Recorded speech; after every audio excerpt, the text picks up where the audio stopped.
Unit 4, Whole Setting Approach. Hello, lovely to meet you. I'm Christina Welsh and I work for the Council for Disabled Children. If you haven't yet watched the introduction video, please find the link in the text below, as it will provide a guide on how to approach 4 units in the training series. This 4th unit on a whole setting approach brings everything together. It focuses on how we make sure disabled children are not just present, but included in every part of setting life. It's not just about having the right policies and routines in place, but about how these policies and routines are lived out day to day in the setting.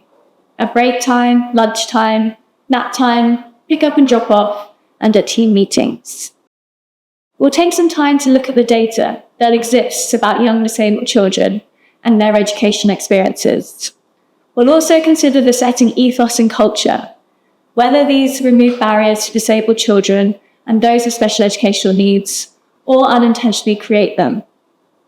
Inclusion is a shared responsibility regardless of your role in the setting, and working together as a whole setting approach can make all the difference.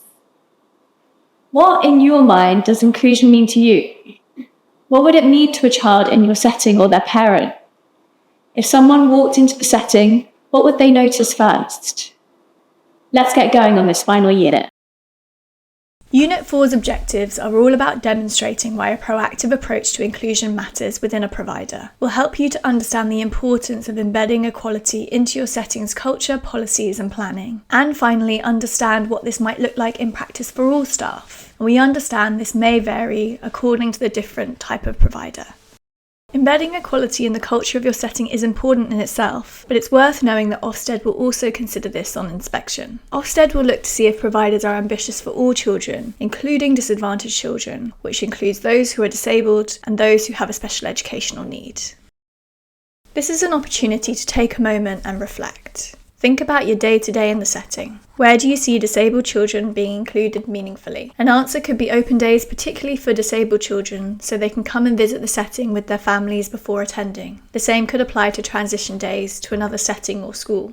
You may have got some feedback from a parent that their disabled child who used to be anxious going into the setting is now disappointed at weekends when it's not a nursery day. Another child may have picked up on a disabled child's needs and be helping you to put in place extra support for them. Pause the recording, discuss with a colleague, or write down your thoughts. What example did you come up with? Did you have a chance to discuss it with a colleague? And how do you think that opportunity made that disabled child feel in that moment? So why does it matter so much to make sure that we embed equality considerations in the setting? This is now an opportunity for us to reflect on the data that exists around young disabled children and their longer term outcomes. We know that outcomes for disabled children and children with special educational needs remain poor nationally, with well documented disadvantages that start early and continue into adulthood. Let's take a look at some of this research.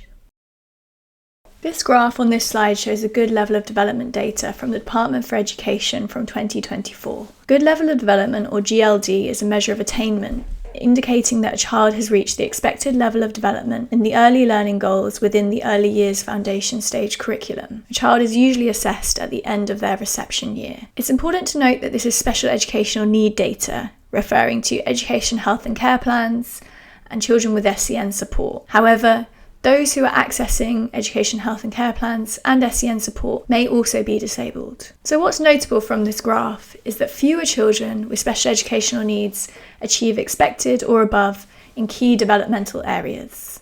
67.7% of all children had a good level of development in 2023 to 24, which is up 0.5% from the previous year. The percentage of children with SEN support that had a good level of development is at 24.9%, which is up 6% from the previous year. Children with education health care plans remain stable at 3.8% from the previous year. The percentage fell slightly for children with any special educational need overall, from 19.8% to 19.7%, due to a rise in the proportion of children with special educational needs having an education health and care plan.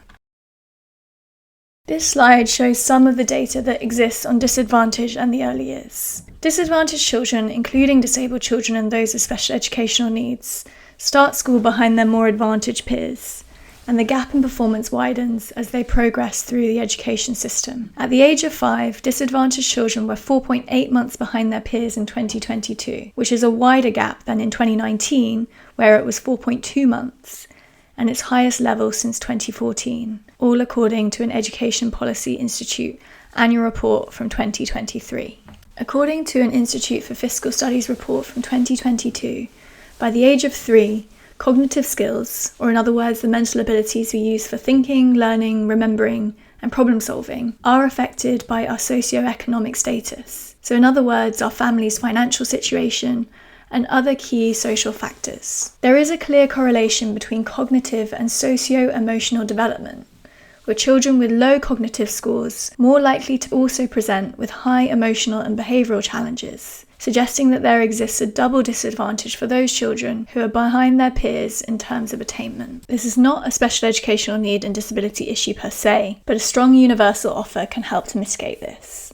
And of course, there are strong links between special educational needs and poverty. Government statistics show that children and young people with special educational needs are more likely to be eligible for free school meals. In 2025, 43.8% of children with an education, health and care plan are eligible for free school meals, compared to 22.2% of all pupils in schools without special educational needs.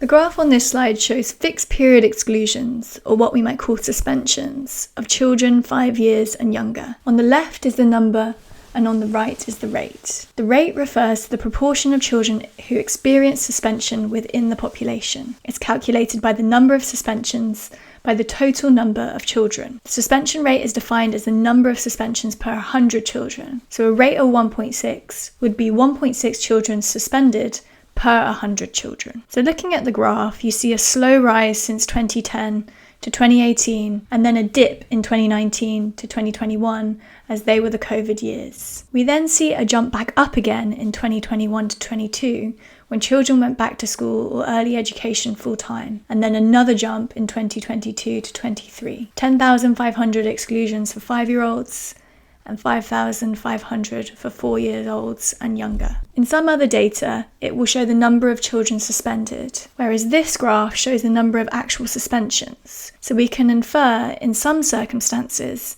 young children will be suspended more than once. It could be up to 4 or 5 times during their early education experience. Let's think about the ambition we set for our youngest disabled children. It's important to be aware of our messaging to disabled children even from the earliest years, which are such formative years.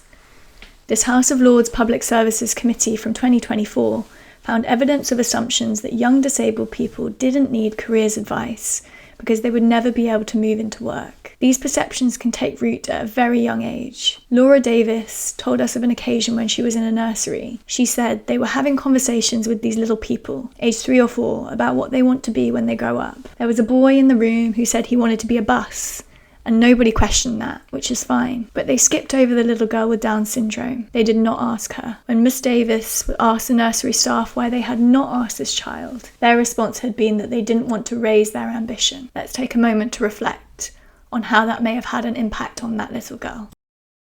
It can be hard to consider the data that points to poorer long-term outcomes for young disabled children, but it's also a good opportunity to share the success stories. And we know that getting it right in the early years is key and important for the long term. The Office for National Statistics submitted a report where they interviewed young people and their parents and carers of their experiences of education. One parent or carer of a teenager with an education, health and care plan said, "That is the foundation to everything that he's achieving now. He wouldn't be achieving that now if he hadn't had the support that he did back in the early years." Really, this shows how important our roles are in getting that support right from the earliest point, and believing that by doing so, children will be able to thrive in their future education.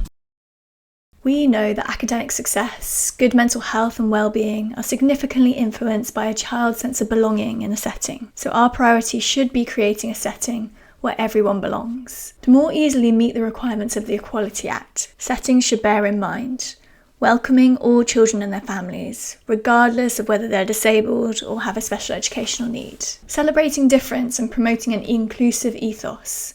This starts from the leadership. Building trusting relationships with disabled children and their families. Practicing co-production. For more information, look at Unit 1. Ensure a voice for children themselves. This may look a bit different according to the different communication needs, and of course for our youngest children. Be ambitious for disabled children. Remember the little girl with Down syndrome 2 slides ago. Embed staff training and skills. Champion training in the setting, but also ensure that it's not forgotten about. Loop back to it and embed it in everyday practice. And finally, review arrangements regularly. If you can't remember the last review, it's probably time to do another one. Things are constantly in flux, so be prepared to be flexible in your approach. It's one thing talking about setting values, but you also need to live by them. Shared values create the guiding principles. We need to practice what we preach. So how might we do that? We can embrace an inclusive ethos. That might be making it explicit in your policies and demonstrating it in day-to-day activities. Model inclusive behaviours. Have you got a good example of a reasonable adjustment that's working well for a child? Share it with the other staff. Teach the values. Be explicit in your commitments to disabled children, not only to staff, but to the children too. And foster a sense of belonging for all. Those who feel welcome are more likely to thrive in your setting. A key ingredient to improving outcomes for young children is working with families and support services effectively. Value family insights and engage in co-production. Co-production is about developing those equal partnerships between the people who use the services and those who run them. By engaging closely with parent carers of disabled children from the beginning on a basis of mutual respect, co-production can be used to overcome barriers, manage expectations, and solve complex problems. And when successful, co-production leads to improved outcomes for both families and service providers by getting it right first time. Information sharing and support is also key. You might want to engage with your area SENCO, Special Educational Needs Coordinator, who's a teacher with extensive experience in working with young children with special educational needs or who may be disabled, and their families. They provide support to SENCOs and practitioners in early years settings, helping them to identify, assess, and intervene with children with special educational needs. You may also want to speak to your local SENDIAS service. This stands for Special Educational Needs and Disabilities Information, Advice and Support. They provide free, confidential and impartial support to children and young people with special educational needs and those who are disabled, and their parents and carers. Many solutions may be low cost, not requiring any great expertise, and always more likely to work if informed by your discussions with parents. For example, adjusting room setup after feedback from a parent of a disabled child. It's essential to keep feeding back on the process and reviewing what's in place. Make your plans time-bound. Now that we're approaching the end of this unit, let's have a look at the key takeaways. We learned that the data shows disabled children are put at a significant disadvantage early on. How may we reverse the trends? Hold in mind that quote from the parent or carer of the teenager who is thriving due to their positive early years experience. Inclusion is everyone's responsibility and everyone has influence, even if you're a cleaner, practitioner, specialist support, head of the setting, or a governor. Ofsted monitors statutory duties and the ambition providers have for disadvantaged children. It's not the reason you should be making reasonable adjustments, but it's important to note that this is an Ofsted criteria. It's important to invest in the partnership working and building relationships, particularly with families, from the start, and it will pay off in dividends. So again, we have a takeaway activity for Unit 4. So you've taken time to watch this unit and maybe the previous 3. But what will you do to embed this training? To help you with this, think about your role and consider the one thing that you will do next. Some examples. Ask a child or their parent what might help them to feel included. Review a routine or resource for accessibility. Seek out relevant data available in your setting or local area. Or bring an inclusive lens to your next team meeting. Have a discussion about the children who may be disabled and what adjustments you might put in place.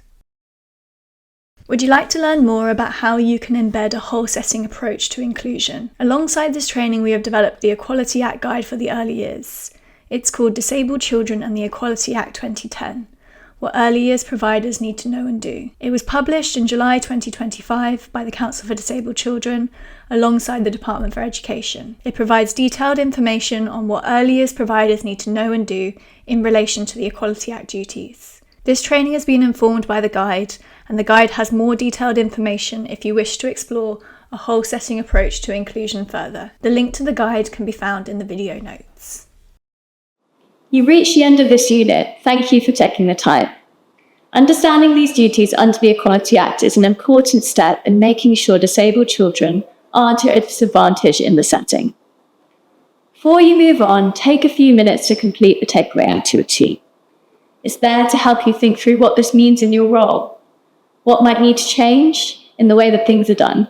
When we get this right for disabled children, it often leads to stronger, more inclusive practice for everyone. Thanks again for joining.